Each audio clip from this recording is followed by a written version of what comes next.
अस्सलाम वालेकुम, मैं हूं आबिद अंडली। नाजरीन, इस वक्त एक तरफ तो -1 को भी ब्रेकें लग चुकी हैं और दूसरी तरफ जो फौजी अदालतों का क़याम था जो 9 मई के वाक़यात के बाद उसको भी ब्रेक लग गई है। बड़ी डेवलपमेंट से शेर इक़्तिदार से फ़ौज वापस हो रही है, पंजाब से भी और उसके बाद फिर इस्लामाबाद से। लेकिन उससे पहले एक ट्वीट किया है समी इब्राहिम साहब ने। उन्होंने ये कहा कि जहांगीर खान तरीन की जो पार्टी है उसने रोकड़ा मांगा है। उसने ये कहा कि अगर माल ना मिला तो पार्टी चलाना मुश्किल हो जाएगा।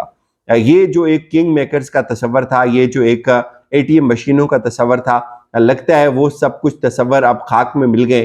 अब बात नहीं बन रही है, ना एटीएम मशीनें चल पाई हैं, ना किंग मेकर चल पाए और सारे तितर बितर हैं। और कुछ लोग तो अब ये दावे कर रहे हैं कि इन हालात में जो लोग तहरीक इंसाफ छोड़कर जा चुके हैं, अब वो मिन्नतें कर रहे हैं कि हमें तहरीक इंसाफ में वापस लिया जाए। और यही वजह है कि अब जो मजीद लोग शायद जा सकते थे, जिनमें बहुत सारे ऐसे नाम हैं जो मजीद छोड़ सकते थे, अब उसको आपने देखा है पिछले 24 घंटे के अंदर उसको एक बड़ी ब्रेक लगी है। और हालांकि जो लोग पांचवी छठी दफा गिरफ्तार हुए हैं, अली मोहम्मद खान उनमें से एक एग्जाम्पल है जिन्होंने गिरफ्तारी दी है लेकिन उन्होंने कंप्रोमाइज नहीं किया। ऐसे और बहुत सारे लोग हैं जिनके कारोबार तबाह हो गए, जिनके घरों के अंदर इमरान खान ने जैसे बताया कि पुलिस घुसती है और उनकी अमलाक को नुकसान पहुंचाया जाता है। लेकिन अब जो सब लोग देख रहे थे जहांगीर खान तरीन का इंजाम, उनकी पार्टी का इंजाम, पार्टी ने टेक ऑफ नहीं किया। अभी तक कोई बड़ा जलसा नहीं हो सका, अभी तक कोई बड़ी कॉर्नर मीटिंग नहीं हो सकी। पार्टियां तो बताया जाता है कि भाई कारकुनों के साथ चलती होती हैं, तो ये कौन सी ऐसी पार्टी थी जिसके इतने बड़े लीडर जिसमें शामिल हो गए, जिसके अंदर कोई कारकुन ही शामिल नहीं हुआ। तो एक्सपोज हुए, जो मिठाइयां खिला रहे थे तो पता चला अपनी कंपनी के कुछ मुलाजमीन थे, उनको इस्तेकाम पाकिस्तान पार्टी का कारकुन बनाकर मिठाइयां खिलाई जा रही थी, तो पकड़े गए वो भी। तो अब जाहिर है, जाहिर पैसा तो चाहिए होगा, पार्टी ऐसे नहीं चलेगी। जाहिर है पावर पॉलिटिक्स के अंदर आप जब आते हैं तो आपके पास कारकुन नहीं होते, आप फिर बार्गेन करते हैं या तो आप फिर वोट खरीदते हैं।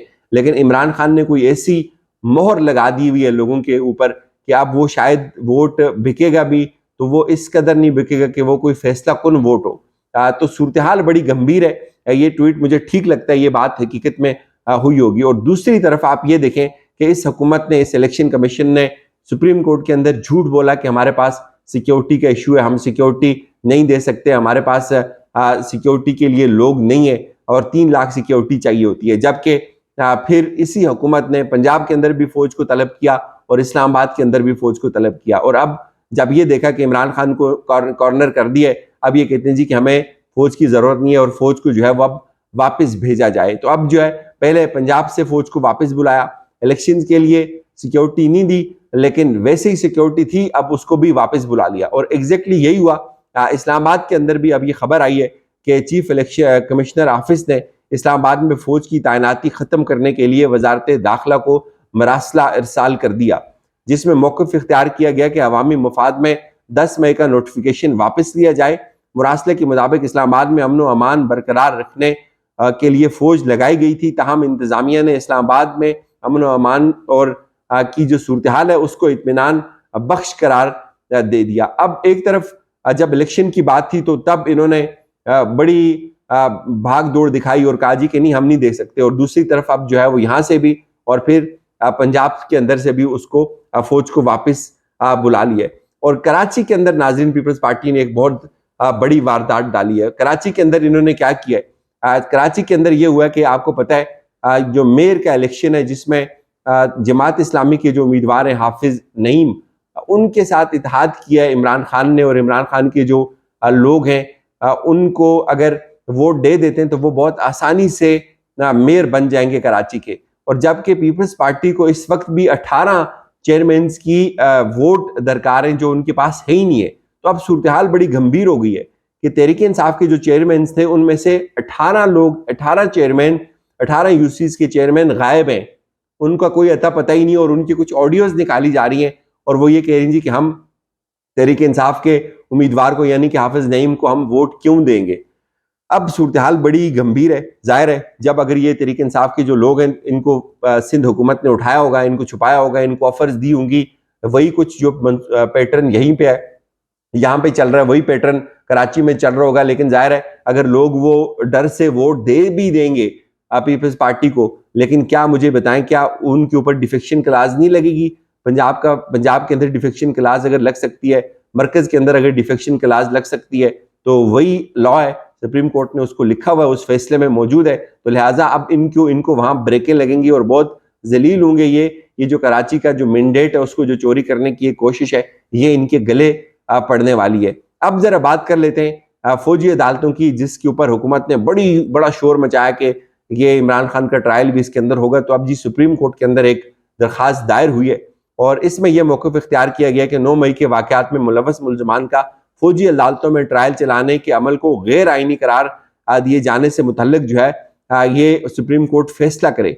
अच्छा, मौक़िफ़ ये इख्तियार किया गया कि सुप्रीम कोर्ट में आम शहरियों के फौजी अदालतों में ट्रायल के खिलाफ सिविल सोसाइटी जो है वो बड़ी मुतहर्रिक है और मौक़िफ़ ये है कि 9 मई के वाक़यात में मुलव्वस मुल्ज़मान की ट्रायल फौजी अदालतों में चलाना आर्मी एक्ट और ऑफिशियल सीक्रेट एक्ट के खिलाफ वर्जी है। और फिर इसमें यह भी इस्तदा की गई है कि फौजी अदालतों में सिविलियन के मुकदमात चलाने के अमल को गैर आइनी करार दिया जाए। मिलिट्री कोर्ट्स में सिविलियंस के मुकदमात चलाने के लिए गाइडलाइंस बनने तक ट्रायल को रोका जाए। और फिर यह भी कहा गया कि जब तक मिलिट्री कोर्ट्स में शफाफ ट्रायल और किसी आज़ाद अदालत में अपील का हक देने के लिए कानून साजी नहीं हो जाती, मिलिट्री कोर्ट्स में कार्रवाई रोकने का हुक्म जारी किया जाए। अब सुप्रीम कोर्ट का भी ये बहुत बड़ा इम्तिहान है। कुछ लोगों का ये मानना है कि फौजी अदालतें जो होती हैं, मिलिट्री कोर्ट्स जो होती हैं, उनमें अपील का हक नहीं मिलता, सिविल कोर्ट्स के अंदर या उनका मुकदमा सिविल कोर्ट्स के अंदर चैलेंज नहीं हो सकता। तो ये अब हम पाया जाता है। तो ये जो दरखास्त है इसमें यह भी कहा गया कि शफाफ ट्रायल के असूल के तहत मिलिट्री कोर्ट्स में चलाए जाने वाले मुकदमात फौजी अदालतों में भेजने का हुक्म दिया जाए। यानी कि जो मिलिट्री कोर्ट्स में चलाए जाने वाले जो मुकदमात हैं उनको फौजदारी अदालतों में जो है वो भेजा जाए। और ये जो मिलिट्री कोर्ट्स का कॉन्सेप्ट है इसको मुझे लगता है इसके ऊपर फैसला आ सकता है सुप्रीम कोर्ट का और इसको ब्रेक लग सकती है। बिल्कुल इसी तरह जिस तरह इमरान खान ने ब्रेक लगाई है -1 को और इमरान खान ने जो ऐलान किया, मैं ये समझता हूँ कि इसके बाद वो कहते होते हैं सिद्दीक जान हमें कि तेरे बाद क़यामत है। इसके बाद मुझे नहीं लगता कि कोई भी शख्स अब ये सोच सकता है या ये डिस्कशन अब दोबारा होगी। अब जाहिर है इसके ऊपर जो काउंटर हिकमत अमली बनेगी मुझे लगता है वो थोड़ी सख्त होगी, क्योंकि बहुत सारे लोग या हुकूमत इंक्लूडिंग जो ये समझती है कि यार इमरान खान से तो हमारा वास्ता पड़ गया, मामलात बहुत आगे लेके चला जाएगा, ये काबू नहीं आता, ये मैनेज नहीं होगा, अब इसके पीछे इतनी ज़्यादा मकबूलियत खड़ी है तो अब इसको मज़ीद जो है वो कंट्रोल किया जाए। तो मुझे ज़ाती तौर पर ये लगता है, ये खबर नहीं है, मुझे ये लगता है कि हुकूमत अब शायद इमरान खान की सोशल मीडिया के ऊपर भी जो स्पीचेज़ हैं उनको अफोर्ड ना कर सके, ख़ास तौर पे जो उनके इंटरनेशनल मीडिया को जो इंटरव्यूज़ होते हैं जिनसे सारा सियासी मंजरनामा एकदम बदल जाता है। ज़ाहिर है टीवी के ऊपर तो जो बहुत सारे स्टूडियोज़ हैं टीवी चैनल्स के, उनके ऊपर भी उनके अंदर लिख के लगी हुई है पर्ची कि आप इमरान खान का नाम नहीं ले सकते। लेकिन ज़ाहिर है इमरान खान का नाम नहीं लेते, किसी और सूरत में इमरान खान को आप उसका जिक्र तो हो जाता है, आप उसका नाम ना भी लें। आप इमरान खान कोई ऐसा शख्स नहीं है कि इमरान खान अगर आपने ना बोला तो उसका जो मैसेज है वो क्लियर नहीं होगा। आप चेयरमैन पीटीआई बोलते हैं तो भी बात वही है, आप कासिम के अब्बा बोलते हैं तो भी बात वही है, आप जो जमायमा खान के एक्स हस्बैंड बोलते हैं तो भी बात वही है।